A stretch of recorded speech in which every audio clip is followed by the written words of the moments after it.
तर बघा मैत्रिणींनो, अगदी अर्धाच लिटर दुधामध्ये अगदी मार्केटसारखं भरपूर असं आईस्क्रीम आपण घरी तयार करू शकतो. आणि ते सुद्धा जसं मार्केटमध्ये जसं टेक्स्चर असतं, चव असते, अगदी तसंच आपण घरी मस्त असं भरपूर प्रमाणात घरच्यांना पुरेल एवढं आईस्क्रीम आपण घरी करणार आहोत. तर बघा, तशी चव, तसंच टेक्स्चर आपण बाहेरून आणून अगदी मनसोक्त आपण खाऊ शकत नाही. आणि हेच आपण अर्धा लिटर दुधामध्ये जर तयार केलं तर भरपूर असं आपली अख्खी फॅमिली त्यामध्ये आपण एन्जॉय करू शकतो. तर 2 जर वस्तू आपण फक्त बाहेरून विकत आणल्या तर घरच्याच साहित्यात हे आईस्क्रीम आपण तयार करू शकतो. चला तर मग कसं करायचं ते पाहूयात. तर फक्त मी अर्धा लिटर दूध घेतलेलं आहे. तर फुल फॅट म्हशीचं दूध आहे हे. तर कच्चंच आहे, मी अजून तापवलेलं नाही. तुम्ही तापवलेलं असेल तरीसुद्धा घेतलं तरीसुद्धा चालेल, किंवा नाही तापवलेलं तरीसुद्धा चालेल. तर त्यातलंच मी आता अर्धी वाटी दूध घेतलेलं आहे बाजूला. तर अजून तापवलेलं नाही. तर त्यामध्ये 2 चमचे मी कस्टर्ड पावडर आहे, व्हॅनिला कस्टर्ड पावडर आहे ही. तर त्यामध्ये छान अशी मिक्स करून घ्यायची. कारण गरम यामध्ये जर टाकलं तर त्याच्या गुठळ्या होतात, म्हणून थंड दुधामध्येच आपण ही कस्टर्ड पावडर मिक्स केलेली आहे. तर आता ती बाजूला ठेवून द्यायची. आणि इकडे गॅसवरती मी हे आता जे दूध आहे राहिलेलं तर ते आपण तापवून घ्यायचं. तर आता पूर्ण छान असं त्याला उकळी येईपर्यंत आपण हे दूध तापवून घेणार आहोत. तर पहिल्यांदा बघा, हे दूध उतू येतं. तर उतू आलं की लगेच हलवून घ्यायचं आहे. आणि आपल्याला आता 2 ते 3 मिनिट चांगलं दूध तापवून घ्यायचं आहे. म्हणजे उकळी येईपर्यंत उकळून घ्यायचं आहे 2-3 मिनिट अजून जास्त. आता एकसारखं थोडंसं हलवून घ्यायचं आहे. तर दूध तापवताना मी पहिल्यांदा पातेल्यामध्ये थोडंसं पाणी टाकलं होतं आणि नंतर दूध टाकले, कारण मग खाली करपत नाही. आता बघा, दुधाला 2-3 मिनिट झाले उकळी आलेली आहे. तर आता ही कस्टर्ड पावडर आपण चांगली मिक्स करून घ्यायची, कारण तळाशी जाऊन बसते आणि नंतर मग त्याच्या गुठळ्या होतात. तर आता चांगलं पुन्हा एकदा टाकायच्या अगोदर मिक्स करून घ्यायचं आहे. तर आता एका हाताने आपण एकसारखं ते त्यामध्ये दुधामध्ये टाकायचं आहे आणि एका हाताने विस्करच्या सहाय्याने आपण हलवून घ्यायचं आहे, म्हणजे गुठळ्या होत नाहीत. गुठळ्या जर झाल्या तर आपलं आईस्क्रीम चांगलं लागणार नाही, म्हणून एकसारखं व्यवस्थित असं हलवून घ्यायचं आहे. तर बघा, आता हे जे दूध आहे चांगलं दाटसर आपलं होतं. तर बघा, आता घट्टसर दिसायला लागलेलं आहे. एकसारखं व्यवस्थित हलवून घ्यायचं आहे. तर आता बघू शकताय तुम्ही त्याचं टेक्स्चर बघा बरं, एकदम दाटसर दिसतंय दूध. आता गॅसची फ्लेम मी थोडीशी कमी केली आणि आता हे जे आपण कस्टर्ड पावडर आहे ती चांगली 5-1 मिनिट आपण व्यवस्थित शिजवून घ्यायची. आता एकसारखं हलवून ही कस्टर्ड पावडर शिजवून घ्यायची.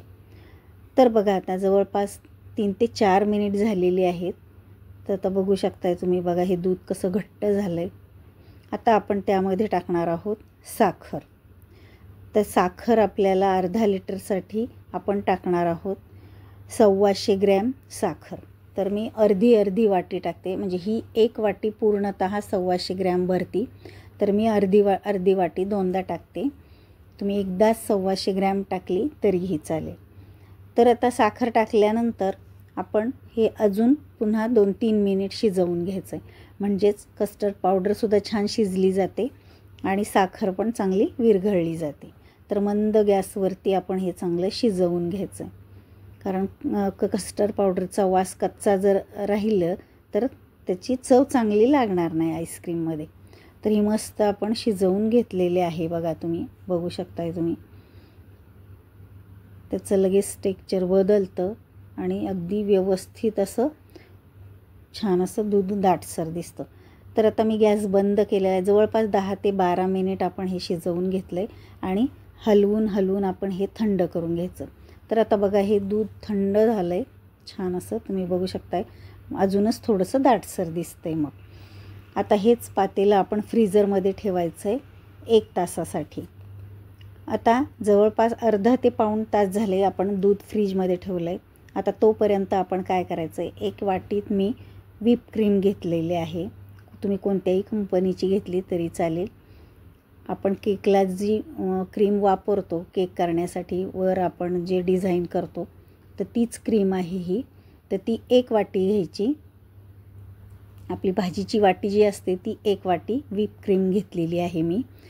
आता मी बीटरच्या साहाय्याने त्याला फेटून घेते. तुमच्याकडे जर बीटर नसेल तर तुम्ही मिक्सरच्या भांड्यामध्ये सुद्धा मिक्सरला लावू शकता. पण मिक्सरचं भांडं थोड्या वेळ तुम्ही फ्रीजमध्ये थंड करून घ्या आणि मग हे फिरवा. तर थोडासा जास्त वेळ लागेल त्याला. किंवा मग तुम्ही जे विस्करच्या साहाय्याने सुद्धा फेटू शकता, पण त्याला जास्त वेळ लागेल.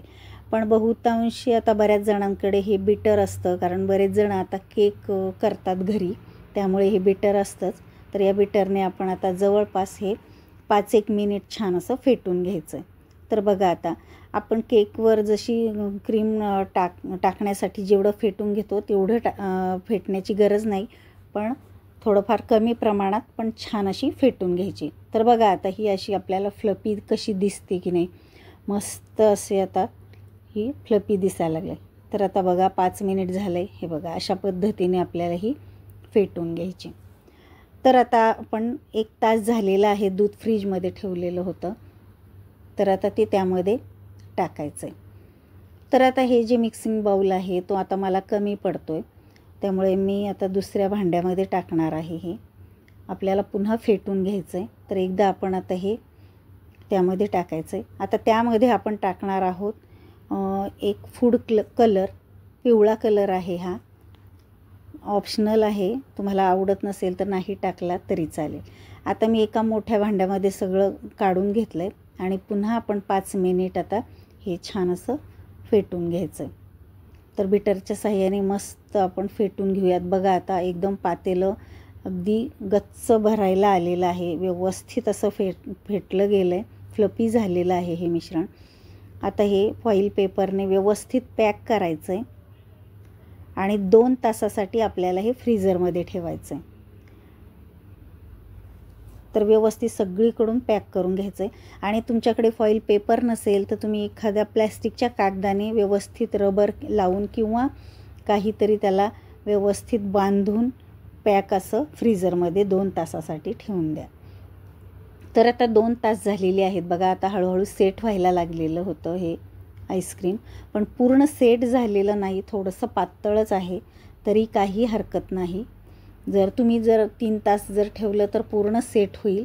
आता पुन्हा आपण हे फेटून घ्यायचं आहे. तर छान असं पुन्हा फ्लपी होईपर्यंत एकदा मस्त फेटायचं आहे. म्हणजे याचं टेक्स्चर जे आहे आईस्क्रीमचं आपण मार्केटमधून जसं आणतो अगदी स्मूथ मऊ असं जे असतं, त्यामध्ये आईस क्रिस्टल जमा होत नाहीत तशा. आता हे आईस्क्रीमचं जे फेटलेलं बॅटर आहे ते आपण आता डब्यामध्ये काढून घ्यायचं आहे. तर माझ्याकडे बघा प्लॅस्टिकचे डबे आहेत. हे पार्सलचा डबा आहे एका. तर त्यामध्ये बघा तुम्ही बघू शकताय त्याचं टेक्स्चर कसं आलेलं आहे. बघा मस्त असं स्मूथ, अगदी आईस्क्रीमसुद्धा आपलं अगदी छान क्रीमी स्मूथ होणार आहे. तर व्यवस्थित असं हे भरून घ्यायचं आहे. तुम्हाला दिसतच असेल अगदी फ्लपी झालं आहे, पूर्ण भरलं आहे. त्यामध्ये पूर्ण हवाबंद झाकण लावून ठेवायचं आहे आणि पुन्हा आपण दुसऱ्या पण डब्यामध्ये काढून घेऊयात. तर बघा हा सुद्धा डबा पूर्ण भरलेला आहे. आता जे राहिले तेवढं दुसऱ्या आता डब्यामध्ये आपण काढून घेऊयात. आता व्यवस्थित त्याला झाकण पण असं हवाबंद पाहिजे, म्हणजे फ्रीझरमध्ये त्याचे आईस क्रिस्टल जमा होणार नाहीत. आता तिसरा हा डबा जो आहे तो अर्धा भरलेला आहे. तर तुम्ही बघू शकता अर्धा लिटर दुधामध्ये आपलं आईस्क्रीम भरपूर प्रमाणात तयार झालेलं आहे. तर मी रात्रभर हे फ्रीझरमध्ये ठेवणार आहे. म्हणजे 7 ते 8 तासासाठी आपण हे डबे फ्रीझरमध्ये ठेवायचे. तर 7 ते 8 तासानंतर हे छान सेट होतात. आता तुम्ही बघू शकता मस्त आपलं आईस्क्रीम तयार झालेलं आहे. तर 3 डबे बघा तुम्ही. आता आपण हा चमचा घेतला आहे मी, अगदी घरातलाच चमचा आहे, भाजीचा जो चमचा असतो तोच आहे, साधा सिंपल. तर त्याने आपण आता काढून घेऊयात. तर बघा मस्त असं आईस्क्रीम आपल्याला मार्केटमध्ये जसं मिळतं तसंच तयार झालेलं आहे. आता त्यावरती आपण ड्रायफ्रूट्स टाकूयात. मी काजू, बदाम, पिस्त्यांचे काप टाकते. तर बघा छान असं आपलं हे आईस्क्रीम खाण्यासाठी तयार झालेलं आहे. तर अर्धा लिटरमध्ये आपण पूर्ण फॅमिलीसुद्धा मस्त एन्जॉय करू शकतो. आपण बाहेरून जर आणलं तर त्याला किंमत पण भरपूर असते आणि त्याच किमतीमध्ये आपण घरी भरपूर असं आईस्क्रीम तयार करून खाऊ शकतो. तर आता दुसऱ्या डब्यातला आपण काढूयात. तर बघा, जसं आपलं फॅमिली पॅक मिळतं, आईस्क्रीम पॅक जे असतं, तशाच पद्धतीने हे छान असं आपण डब्यातून काढलेलं आहे. त्यावरती मी ड्रायफ्रूट्स टाकलेत आणि आता मस्त असे त्याचे काप करूयात. तर बघा, छान त्याचा रंग पण अगदी मार्केटसारखंच आपलं आईस्क्रीम तयार झाले आणि अगदी सोप्या पद्धतीने, जास्त काही त्याचे इन्ग्रेडियंट आपण वापरलेले नाहीत. अगदी सहज कुणालाही जमेल असं हे आईस्क्रीम आपलं तयार होतं. कधीही मनाला वाटेल तेव्हा आपण करून खाऊ शकतो. तर तुम्हाला हा व्हिडिओ आवडला असेल तर आपल्या चॅनल लाईक, शेअर आणि सबस्क्राईब करा. चला तर मग भेटूयात पुढच्या व्हिडिओमध्ये. तोपर्यंत बाय बाय, टेक केअर.